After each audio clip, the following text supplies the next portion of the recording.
ஸ்ரீ ஸ்ரீ ரமண மகர்ஷி நம. ஹரி ஓம்.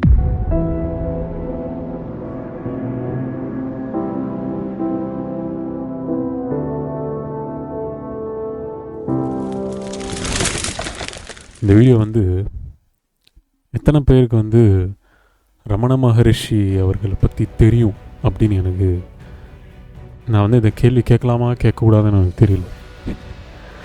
ரமண மகரிஷி அந்த மகானை பற்றி அந்த ஒரு பேர் சொன்னாலே அப்படியே ஜிவ்வுன்னு நம்மளுடைய உடம்புல இருக்கிற அந்த எனர்ஜியை அப்படியே ஒரு சந்தோஷமாக அப்படி துடிக்கும். அப்பேற்பட்ட மகானுங்க. நான் யார், நான் எதுக்காக இங்கே வந்தேன், இறந்த பிறகு எங்கே போகிறேன், அந்த கடவுள் யார் அப்படின்ற ஒரு தெய்வீக பாதையை தேடின அருணாச்சல ஈஸ்வரர் யார் யார் யார் அந்த சிவன் அடைவது எப்படி எப்படி எப்படி எப்படி நான் யார் அந்த கேள்விக்குள்ளே வந்த ஒரு மகானுங்க. நிறைய பேருக்கு தெரியாத கதை தான் நான் இன்றைக்கி சொல்ல போகிறேன். ரமண மகர்ஷியும் குகைகளில் உட்காந்து மூச்சு பயிற்சிகள் தான் செஞ்சார்.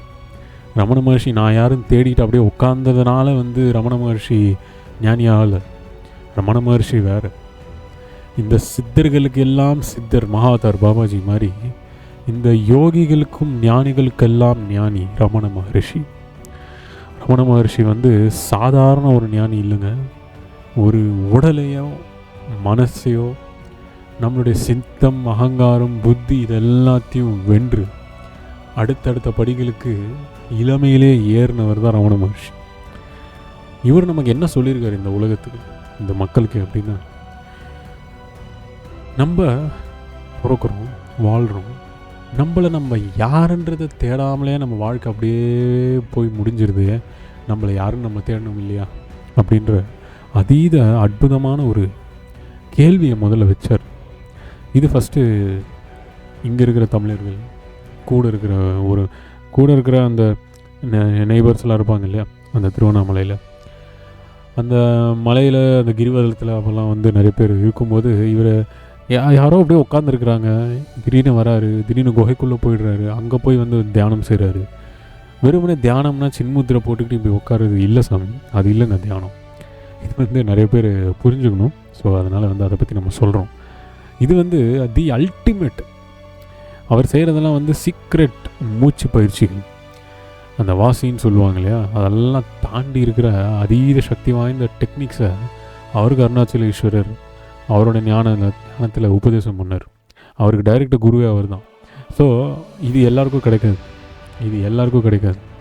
ரொம்ப ரொம்ப ரேர். பல பில்லியன்ஸில் 5 இல்லை ஒரு 3-4 பேருக்கு தான் கிடைக்கும். மேக்ஸிமம் 5.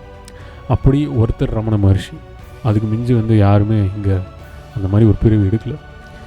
அப்பேற்பட்ட ரமண மகர்ஷிக்கு அந்த ஒரு ஆத்ம ஞானத்தை உணரணும், அந்த கேள்வி ஃபஸ்ட்டு கேட்கணும் அப்படின்றத இங்கே தமிழ்நாட்டில் திருவண்ணாமலையில் ஆரம்பித்து, திருவண்ணாமலையில் எத்தனை பேர் இருக்கிறீங்களோ, எத்தனை பேர் போயிருக்கீங்களோ, அந்த ஒரு புண்ணிய பூமி, அந்த ஒரு பவர்ஃபுல்லான ஒரு பூமியில் எத்தனை பேர் இருந்திருக்கீங்களோ, இப்போ இருக்கிறீங்களோ, எத்தனை பேர் போயிட்டு வந்திருக்கீங்களோ கமெண்ட் பண்ணுங்கள்.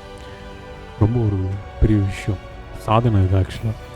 ஏன்னா அங்கே அட்லீஸ்ட் ஒரு 1 டைமாவது இமயமலையோ திருவண்ணாமலையோ திருப்பதியோ எல்லோரும் போயிட்டு வரணும் அப்படின்னு நினச்சி போயிட்டு வந்திருக்கிறவங்களுக்கு மிகப்பெரிய ஒரு ஆத்ம வணக்கம்.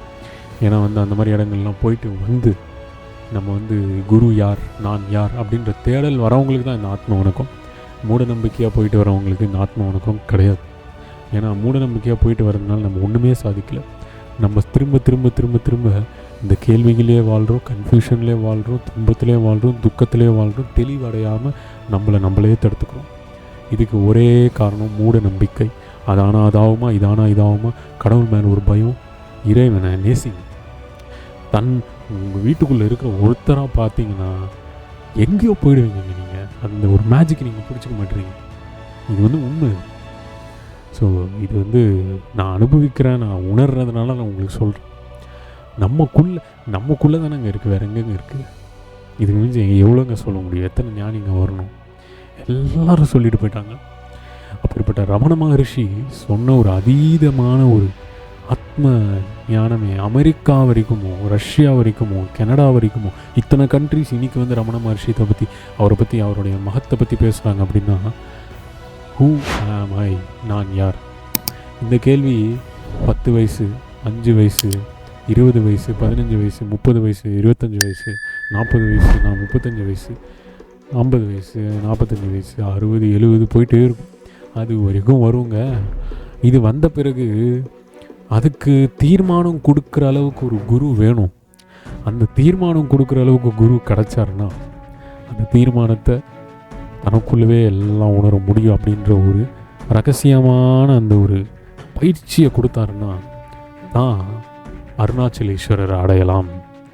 அந்த ஈஸ்வரனே உனக்கு துணையாக இருப்பான் அப்படின்னு அவர் அழகாக சர்வசாதாரணமாக சொல்லிட்டு போயிட்டார்.